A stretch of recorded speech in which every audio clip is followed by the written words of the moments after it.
آپ نے ملاحظہ فرمائے ایک پوائنٹ یہ تھا مٹ جاؤ مگر کسی کو ستانے کی کوشش مت کرو یا مقابلہ مٹ کرو. ایک یہ تھا کہ چاہے کچھ ہو جائے مگر اینٹ کا جواب پتھر سے دو. یہ دو نقطے تھے. اسلام نے ان دونوں نقطوں کو مٹا کر ایک درمیان میں نقطہ لا کے رکھا.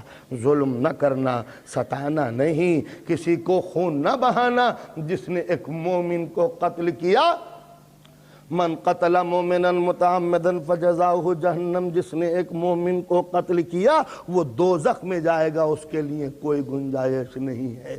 دیکھو ہم تشدد ظلم کسی پر ہم گوارا نہیں کر سکتے. ہم تو اتنا رحم کا پیغام لے کے آتے ہیں کہ تم دوسرے کو کیا اپنی ذات کو بھی نہ ستانا. ہر قانون کے اندر گنجائش ہے کہ سوسائڈ کر کے آدمی مر سکتا ہے. اسلام وہ پہلا مذہب ہے کہ جس نے خودکشی کرنے کو اپنی ذات کے لیے حرام قرار دیا. خودکشی تو کیا آپ زہر نہیں کھا سکتے اگرچہ آپ کی یہ زندگی ہے. آپ اپنی جان کو ہلاکت میں نہیں ڈالیں گے اس لیے کہ یہ زندگی آپ کی کب ہے جب آپ اس کو نقصان پہنچا رہے ہیں.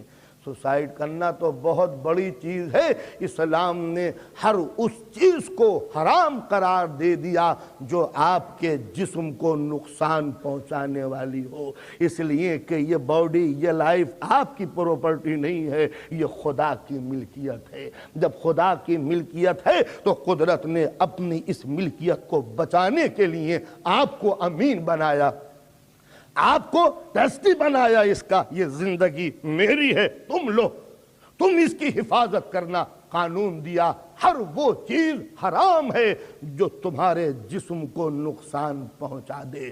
کچھ تو ہم بتائیں گے کہ کون کون سی چیز نقصان پہنچاتی ہے. یہ نہ کھانا نقصان دہ ہے، یہ نہ پینا نقصان پہنچاتی ہے، اس طرح اٹھنا، اس طرح چلنا، یہ کھانا، یوں بیٹھنا، اب سونا، اب اٹھ جانا، یہ ہمارے بتائے ہوئے اصول ہیں. تمہیں کوئی رائٹ نہیں ہے کہ اپنی مرضی سے تم ہمارے مال کو غلط یوز کرو یا مس یوز کرو. تم کو کہیں مشورہ دینے کا ہمیں کوئی حق نہیں ہے. زندگی ہماری ہے اور تم کو یہ بھی حق نہیں ہے کہ یہ زندگی ہم کو لوٹا دو، اس لیے کہ تم ہو کون اپنی زندگی کے متعلق؟ تم میری مخلوق ہو، میری مخلوق ہو. تجھ کو کوئی حق حاصل نہیں ہے میرے بنائے ہوئے قانون کے خلاف ورزی کرنے کا، ہمیں مشورہ دینے کا کہ ہم اٹھیں یا نہ اٹھیں. جب میں کہوں گا اٹھو تو تم کو اٹھنا پڑے گا. اور یہ کہنا کہ ہم سوسائڈ کر کے زندگی کو ختم کر لیں گے تو تم کو زندگی پلٹانے کا حق کیا ہے جب زندگی لینے کا حق نہیں ہے؟ تو جب ہم زندگی دے رہے تھے تب لوٹائی ہوتی کہ ہمیں لائف نہیں چاہیے، لیکن جب زندگی تم نے لے لی تو تم کو لوٹانے کا کوئی حق نہیں ہے. جس طرح عدالت کی توہین کرنے پر بھی مقدمہ چلتا ہے، اس طرح زندگی کی توہین ہے اگر تم نے وہ چیز استعمال کی جس سے ہماری اس پراپرٹی کو نقصان پہنچتا ہے. تو کچھ چیزیں حرام،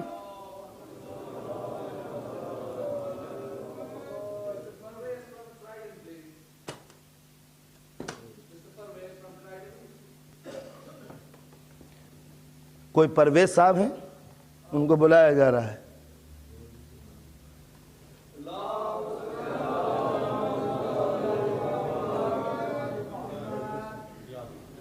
صلوات پڑھیں محمد و آل محمد. تو اب وائلنس کے متعلق اسلام، نن وائلنس کے متعلق اسلام نے سب سے پہلے اصول رکھا کہ اس جان کا احترام کرو. یہ جان، یہ زندگی، یہ لائف جو ہم تمہیں دے رہے ہیں تمہاری نہیں ہے، ملکیت ہماری ہے. جب ملکیت ہماری ہے تو ہمیں حق ہے تمہیں دستور دینے کا، قانون دینے کا، کنسٹیٹیوشن دینے کا کہ کب اٹھو، کب بیٹھو، کب سو، کیا بولو، کیا کھاؤ، کیا نہ کھاؤ، کیا پیو، کیا نہ پیو. ہمیں مشورہ دینے کا تمہیں کوئی حق نہیں ہے. اگر تم نے ہماری دی ہوئی زندگی کو لوٹانے کی کوشش کی، خودکشی کی، آگ میں کود پڑے، دریا میں کود پڑے، مصیبتوں سے تنگ آ کر تم نے چھلانگ لگا دی، تو ہم زندگی کی توہین کرنے کا مقدمہ اپنی عدالت قاہرہ میں تم کو دیں گے. مصیبتوں سے تنگ آ کر زندگی لوٹانے کا تم کو حق کیا تھا؟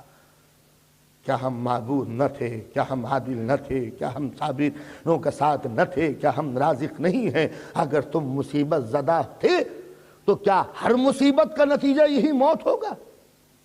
یہ تو خود شکست ہے کہ مصیبتوں کا بار نہ اٹھ سکا تو تم نے خود کو آگ میں ڈال دیا۔ جیسے ہندوستان کے راجپوت جب لڑنے سے قاصر ہو جاتے تھے لڑتے لڑتے، تو کہیں دشمن کے آگے سلنڈر نہ ہو جائیں، ہتھیار نہ ڈال دیں، تو آگ بھڑکا کے کود پڑتے تھے۔ یہ جرأت کب ہوئی؟ یہ بہادری کب ہے؟ یہ تو بزدلی ہے کہ جب مصیبتوں کے لشکر کے آگے نہ لڑ سکے تو اپنی زندگی کا سرمایہ جلا دیا۔ اسلام دنیا میں وہ پہلا مذہب ہے، میرا نوجوان سنیں، اسلام دنیا میں وہ پہلا مذہب ہے جس نے انسانی زندگی کی ایک قیمت معین کر کے انسان کو حکم دیا کہ تجھے کوئی رائٹ نہیں ہے اپنی زندگی کو ختم کرنے کا، ورنہ یونان میں زہر کھانا فیشن تھا، روم میں ایک دوسرے کو قتل کرنا، گلیڈرز قتل کیا کرتے تھے، اور ایک مرتبہ حاکم وقت دیکھا کرتے تھے کہ خون کس طرح بہایا جا رہا ہے۔ ہندوستان میں اگنی پریکشا آگ میں ڈالنا ایک فیشن تھا، دریاؤں میں لڑکیوں کو بہا دینا ایک فیشن تھا، رشا میں کھیتوں کے اندر بیٹیوں کو دفن کرنا، عرب میں بیٹیوں کو دفن کرنا ایک فیشن تھا، زہر کھا لینا، خود کو جلا دینا اس زمانے کے پڑھے لکھے انسانوں کا کام تھا۔ اسلام پہلی آواز ہے جس نے زندگی کی قیمت معین کی ہے، اور اسلام کے اس قانون کو چرا کر یہ دنیا کے قانون بنانے والے چور یہ کہتے ہیں اگر تم نے سوسائڈ کیا تو ہم تم پہ مقدمہ چلائیں گے۔ کتنے بیوقوف ہو، اس پر مقدمہ تم چلاؤ گے تو کب مقدمہ چلاؤ گے؟ کہا جب یہ ناکام ہو جائے گا، انسکسسفل۔ چھلانگ لگانا چاہتا تھا برج سے تھیمس کے دریا میں، میں جیسے کودنا چاہتا تھا انہوں نے پیچھے سے گریبان پکڑ لیا، کیا کر رہے ہو؟ کہا خودکشی۔ کہا چلو تم پہ مقدمہ چلے گا۔ تو یہ دنیاوی عدالت کیا سب سے بڑا نقص ہے کہ جو جرم مجھ سے سرزد نہ ہو سکا یہ اس کی سزا دیں گے۔ دنیاوی عدالتیں جرم کی ناکامی پر سزا دیتی ہیں۔ بھئی جب جرم ہو جائے تب آپ پنشمنٹ دیجئے، یہ جرم سے پہلے سزا کیوں دے رہے؟ کہا اگر اس نے جرم کر لیا تو ہمارے ہاتھوں سے اتنا دور بھاگ جائے گا کہ ہم اسے پکڑ نہ سکیں گے۔ آپ نے اندازہ لگایا کہ اگر یہ پہلے پکڑا گیا تو گرفتار، اور اگر ڈوب گیا تو اس پار، اب وہاں پکڑو۔ کہا وہاں نہیں جا سکتے۔ تو دنیاوی عدالتیں کتنی کمزور ہیں جو جرم کی ناکامی پر سزا دیتی ہیں۔ سزا دینے کا تو صحیح معنوں میں اسی کو حق حاصل ہے جو زندگی دے کے مار سکے، پھر زندہ کر سکے، پھر مار سکے، پھر زندگی دے، پھر مار سکے۔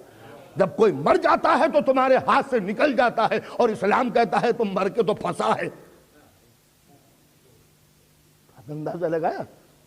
تو اسلام کا یہ پہلا قانون تھا جس سے دنیا نے اسلامی قانون کو چرا کے اپنے کانسٹیٹیوشن میں اس کو جگہ دی کہ خودکشی کرنے والا، اپنی آتما ہتیا کرنے والا، سوسائڈ کرنے والا قانون کا مجرم ہے۔ اسلام کی آواز پہلی آواز تھی جس سے دنیا نے چرا چرا کے اپنے قانونوں میں لکھا۔ تو اب زندگی معبود کی ہے، تمہیں کوئی حق نہیں ہے۔ جب کوئی حق نہیں ہے، اب ذرا ملاحظہ فرمائیے، تو جو گورنمنٹ پراپرٹی ہوتی ہے، گورنمنٹ کی جو چیز ہوتی ہے، گورنمنٹ اس کا لحاظ پہلے رکھتی ہے اپنا قانون چلانے کے وقت۔ اس لیے کمال تو ہمارا ہے۔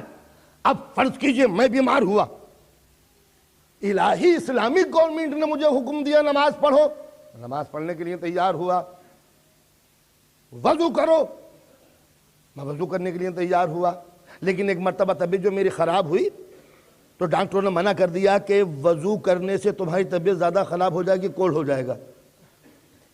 اسلام کہتا ہے کہ ہماری پراپرٹی خراب ہو جائے گی، وضو مت کرنا، بغیر وضو کیے نماز پڑھ لو، تیمم کر لو۔